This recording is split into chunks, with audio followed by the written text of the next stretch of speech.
Rolling Stone, in a profile, said this about Rolling Stone. Their relationship dynamic is very odd. It's like Tristan is held captive by Andrew and believes or follows everything Andrew says or does. I don't believe or follow a lot of things that Andrew says or does. You know, I get asked every single day to counter. E.J. Dickinson is this woman's name. I could tell you some horrible stories about the people who she's harassed and bothered, this Rolling Stone woman. The things Andrew says and does, I mean, I get asked... What don't you like about his views? Well, the major one, when people say, oh, Tristan, now that you've converted to Islam, I'm like, I haven't converted to Islam. Who says I converted to Islam? No, I'm an Orthodox Christian and I have not converted to Islam. What do you think of his conversion? And I think that it's not my place to even comment on it. Now, some of the greatest religious discussions I've had have been with Andrew since his reversion, since him reading the Quran, most of it, of which he covered in prison. And we sit there and discuss these various ideas, but I believe that individual religious conviction is exactly that, it's individual. And I don't believe, whether I'm his brother, whether I'm his son, mother, uncle, I have no place to tell him what his religious conviction should be, just as he has no business to tell me mine. So I'm happy for him because he's become a happier and better person. Are you rivals? Yes. Oh, absolutely. But in the best and most healthy way.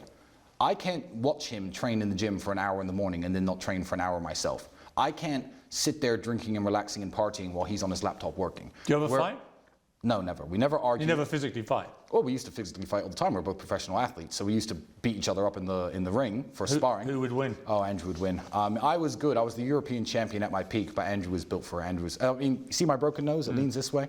First time it was broken was by him, and it got weaker after that, and I had it broken twice subsequently in kickboxing matches. But yeah, we are rivals in the way that we inspire each other to work better and to be better, but not rivals in any way that his success would upset me or my success would upset him. When you were in jail together, yes. So for a period of that 3 months, you were actually in the same cell. Indeed, for about half of it. What did you talk about when it's just you and him, and you're thinking we may never get out of it?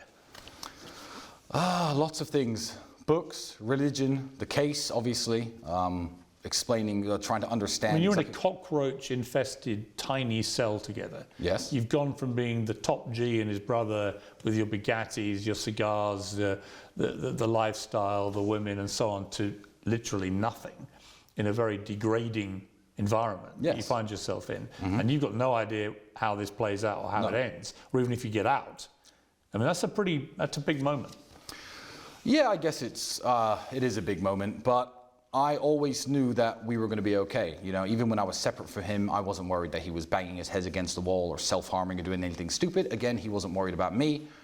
We obviously weren't worried that the other brother, and I know you can't share in this conviction, I know he's not a criminal. I know he has no skeletons in his closet and no criminal past. He knows exactly the same about me. So we were very relaxed. I guess in jail I was more relaxed than I am now, because in prison I assumed that the prosecutor, whose job by the Romanian constitution, by the way, he's not a district attorney like in the United States where he is told he has to argue that you're guilty and that's it. The prosecutor's job actually here is to discern the truth of the situation.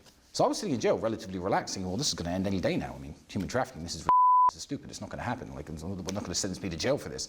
It was only when I got out that I learned the true motivations behind this that made me actually more worried than I was in jail. So in jail I was relatively relaxed. Trained every day. Ate their horrible food, did my push-ups. It was all right. Mental break, no electronics. People often say, and it's certainly true from people I've interviewed over the years, that you're a product of your environment, particularly of your parents. Yes. In a November 2011 Facebook post, your father, Emery, wrote that the eternal problem of the alpha male was protecting his flock of women. He said, the times I struck a woman, brackets, in passion, I never left a mark, no trace, hyper control, super control of a human animal. They love me still. I've never heard that before in my life. I'm smiling, man, because I can imagine his voice saying it. You can?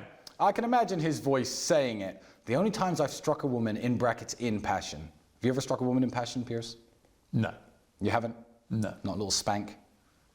Well, not once? Let's keep this above board. But I want to, Piers, but I'm saying, like, I understand how you're trying to phrase this. No, I don't understand. And again, my father is dead and can't defend himself. I'm not trying to phrase it in any way. I'm just curious what you think he meant by that. I honestly don't know. I mean, keep in mind, my father died when I was 27, and that post was written a long time ago. I've never heard it before. I've never seen it before. But what kind of father was he, in terms of the values he instilled in you and Andrew? Oh, he was a wonderful man, and he was a very protective man over his family and the people he cared about. I mean, got divorced many, many years ago, but even with his dying breath, he would have jumped in to fight 10 men to defend my mother and her honor. That's the kind of guy he was, super protective and super, you know, involved in everyone he loves life, even if he was far away. You know, the phone calls were constant, the emails were constant, and he held us very accountable as young men. Andrew tweeted last year, my dad was a chess genius CIA operative, my mother was a dinner lady, they had nothing in common.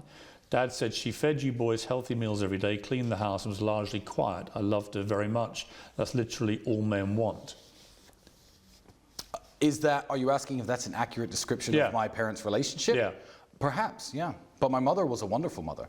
See, I don't think. But they split up. Of course they did. But that does. Well, so when he says that's literally all men want, they split up way before I was old enough to understand marriage or sexual or male or female dynamics. By the way, so I can't even comment on their marriage. What I can comment on is how they were as parents. And what I will say is, I don't look back on my childhood raised in a council estate. On state benefits, you know, I was free school lunches. I don't look back on that and think, oh, my mother was a terrible mother because we didn't have any money. Because I don't think it was my mother's job to, I guess, provide as much as my father was doing his best from the United States. But I will look back and say my mother was an absolutely wonderful mother. I had 3 square meals a day. She knew how to manage her finances, didn't smoke, didn't go out with her friends, made sure my clothes were always washed, knew how to mend things. She is. How does she feel about the fact that both her boys are in this serious legal jeopardy? Well, you have to understand, she's known us our entire lives, and you haven't. You know, when I was 15, 16, 18, all my friends were selling drugs and breaking into cars. I was down at the kickboxing gym every single day. I would get into the kickboxing ring for 50 pounds after 8 weeks training, just because I found harmony in the discipline that sport gave me. I think kickboxing is massively, largely responsible for keeping me from ever doing anything illegal. Never tried a drug in my life. Never broken a law in my life. Never broken any law? Speeding. Right. You know, I mean, we're talking. I'm talking about serious crimes. And my mother's known that even at my most desperate and my most poor, I would come home to her and sleep on her couch for 6 months, as opposed to do anything illegal and try to find an honest, good way of legal way, at least, of making money. So the idea. Is she worried about you, the situation you're in? Well, she's not. She's worried about the situation, but she has no doubt in her mind that I haven't done any heinous things against women, especially for money, because it doesn't make sense that after going through what I've gone through and avoiding any legal problems, suddenly I'm worth hundreds of millions of dollars, and I decide that's the time to start trafficking. You guys have preached a message of masculinity, and I'm all in favour of masculinity. Great. Many other people have categorised it as toxic masculinity because of the misogyny and so on. Do you feel that maybe you have collectively gone too far in the misogyny, and that has been, again, one of the reasons you find yourself in the problems you're in? Well, again, when I say, first, the kind of alpha male what have I rhetoric. Said? What have I said that's misogynistic? No, I'm just asking you generally whether you feel that's part of the problem. I don't think that's part of the problem. I don't think it is a problem at all. I think that when somebody has been speaking on the internet for a decade, you have to understand that, first of all, lots and lots of content is produced, and it's very easy to cherry pick and to take things out of context. Sure. And number 2, the man speaking on the internet 10 years ago is not the man sitting and being interviewed by you today. You know, who I was when I was 25, I fancied myself a bit of a dating coach, used to give people advice on how to meet women and how to pick. That's not how I live now. I'm 35, I'm not 25. You at 25, I'm sure we're very vastly different than you are today. So, you know, I don't think there's a problem with anything I've said, because I've never advocated for anything illegal. I've never advocated for any crime. I do not advocate for drugs. I do not advocate for violence. I do not advocate for any of these things. So if Andrew said that women can't drive as well as men once, like, it's very easy to jump on that and say this man is the world's biggest misogynist because he said X. Look, I just think it's, for me, when I look at all the rhetoric, the stuff that I find most problematic, to use the phrase of the buzz phrase of our era, Absolutely. is simply where I feel like if it strays into that misogyny, I think you let yourselves down. That you have a good message in many ways. You know, a lot of the stuff, notwithstanding the serious charges you're facing, and we'll have to see how that all plays out. And maybe you both are very different people to the ones you're claiming to be. We'll find out, right? But in terms of your general rhetoric, I find that constant running underpinning theme of misogyny and about where a woman's place should be, that is the problem in terms of the influence on young men.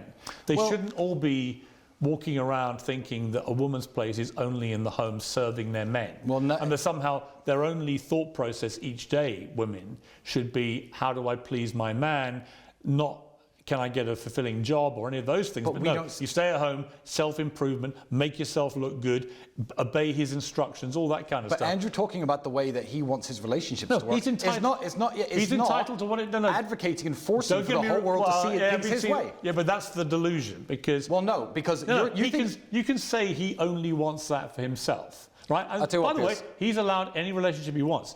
But when you pretend that when he says those things, they're not amplified to literally tens of millions of impressionable young men, but here's why you're wrong. Then you know that's not true. Well, here's why you're wrong, because you assume that Andrew Tate, for some reason, in this conversation, is the only influencer in the world and the only person people listen to. Because he's not at all. Not at all. The internet. But I gotta tell you, he's one of the most influential. Yeah, no, he absolutely is, and that's great. And that's the part of his influence that I think is a potentially malevolent. Great, and it's wonderful and good, and you don't have to like it. But let me tell you, every force has an equal and opposite force somewhere else. So on X, Elon has now legalized free speech on that platform. So there are differing opinions on every single aspect of life, including how you want to date women, what kind of music you should listen to, what kind of cars are good, what kind of whatever it is. So for every Andrew Tate out there, there's some feminist OnlyFans model who lives in Florida who makes rap music who's saying that men are nothing and men are shit. So the people who are listening to Andrew Tate aren't listening to Andrew Tate. They're listening to the internet as a whole. And I believe Andrew's message